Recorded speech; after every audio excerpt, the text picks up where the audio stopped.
LMU took back the lead, but it didn't really seem you guys were phased at all. What'd you think of the response today from the offense? Well, I thought there was 2 innings that we responded. As I predicted, they came out with their lunch pails and their attitude, and they from pitch 1 to the last pitch, they were on a mission and scrappy and competitive and had the will to win. And I hope not the best attitude on the field. They certainly were tied for first with having the best attitude, and I suspected that with Coach Gill's team. And we let a lead get away in the 4th, and when they got a 2, we responded with a 2, and I thought that was critical. And then when they went ahead in the 7th with a 2, we have kind of a game within a game, and we try to win inning by inning, and we call them skins, like golf matchups and stuff.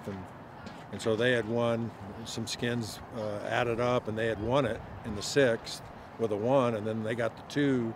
And that's a little bit of a momentum deal with my team, and trying to win those skins, so to speak. And so they got up the deck and got a 2 back and answered right back. I thought that was critical, and obviously that ended up being the deciding run. Yeah. So you guys are set at 7-2 now, headed into Pac-12 play next week. How would you evaluate the performance from this weekend? Well, we're not in Pac-12 just yet. We got to go to Hawaii first. We're going to struggle through that next weekend. And anyway, we have one more game with Portland, and Portland's very, very difficult on Tuesday, and then we go to Hawaii for 4, and then we start big Pac-12 conference. So I don't know. Would you keep our eye on what we're doing? Now we have to go on the road. It's always a little tougher on the road, and Portland's been tough on us, and we'll start with that. And Hawaii's been a challenge back when we used to go there all the time. It's always difficult to win there. In the islands, they draw good crowds, and you get stuff coming out of the stands and so forth and so on. So then we'll kind of reevaluate before we go into the conference. But I like the personality of our team. I continue to say that. The older guys make it look awful easy, and they're going about their work like professionals, and I think it's passed along, that confidence or that swagger's passed along to the youngsters that are doing so well for us as well.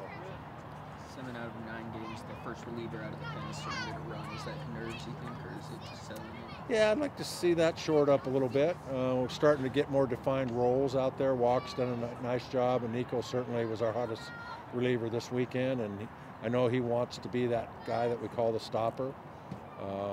It was a good performance by Nelson. He wasn't 100%. He had a little thing going on, and great job by our trainer to get him ready. We didn't know if he'd be able to go today. And they were on it. I'm not so sure we didn't tip a few of our pitches.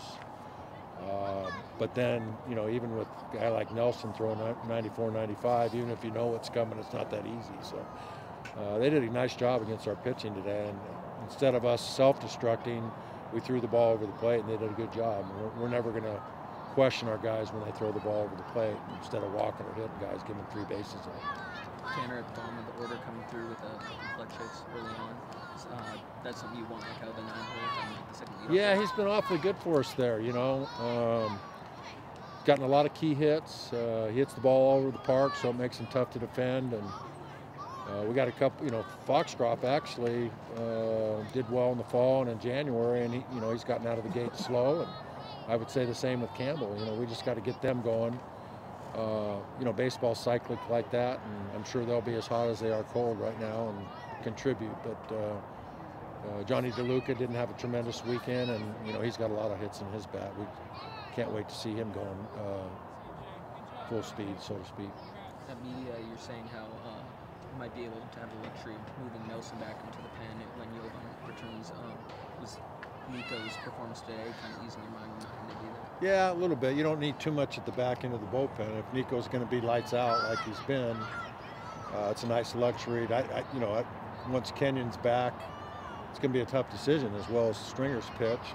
Kafka's been really good, and Nelson's really good, and we'll have to take a look at that, or whether we would consider putting Nelson back in the bullpen. His stuff, his arm resiliency, and a lot of things that he does would be a nice luxury to have him and Nico and some of those other really good guys out there. And it might turn into, as the season moves along, maybe the back end of our bullpen's one of our strengths, like it's been in the last several years here. So.